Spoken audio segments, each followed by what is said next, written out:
So it appears I have air leaking out from back of this bolt, and I got some air coming out of the spokes. Anybody ever had this happen? I mean, I was stationed in Korea for a year, so my bike was sitting. Now, see, there's bubbles coming out of the spoke. Probably here.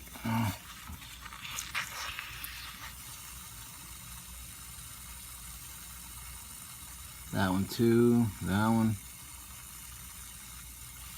And even I cannot even try my bike.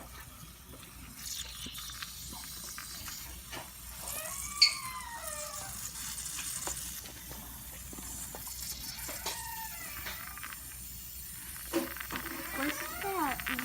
That stuff in the bowl.